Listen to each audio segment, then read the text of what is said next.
ছবি তোলার জন্য ফার্ম গেট আসলাম। ছবি তুলতেছে, কালারিং ছবি লাগবে। আল্লাহর অশেষ রহমত যে পরীক্ষায় টিকছে, জাপানিজ পরীক্ষায় পাশ করার পরে তাদের সাথে আমাদের কন্ট্রাক্ট 2 লাখ টাকা প্রথম ধাপে দিতে হবে, তাই ব্যাংকে যাইতেছি।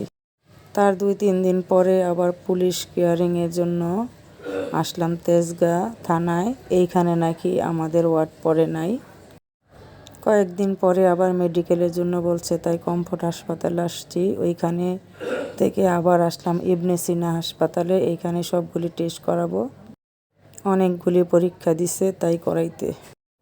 কাপড় চোপড় বানাইতে দিছি টেইলারি দোকানে পান্থপথ, তাই মাসেলে নিয়ে যাইতেছি সবগুলি কাপড়। পাঞ্জাবি 2টা, 9টা শার্ট, একটা প্যান্ট। এই তো কাপড় চোপড় সব নিয়ে চলে আসছি।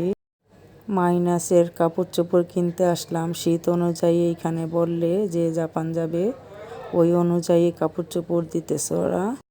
এই তো মোটামুটি সব কেনাকাটা শেষ একদিনের মধ্যে তাড়াহুড়া করে। এখন সব কিছু কাপড় চোপড় ট্রলিতে বইরা নিতেছি।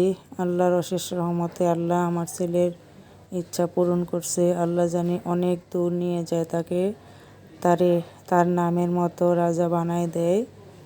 দোয়া করি অনেক বড় হও, আল্লাহ তোমাকে সাহায্য করুক।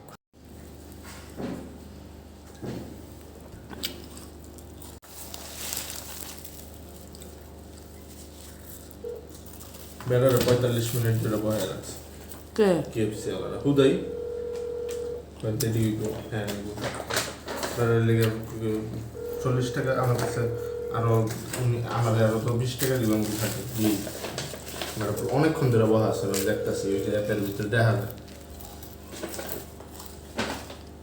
একটা ফোন করে ধরে না কি রে বাকেট কই ও বাকেট এখন করে না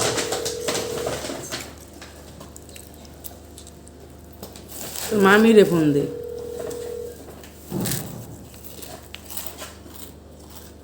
আগে বাকেট দিত এখন বাকেটটা দেন সেবে না পারবা না ওই বোনের দুটা এত বড়টা কেমনে মানে সে তুই খা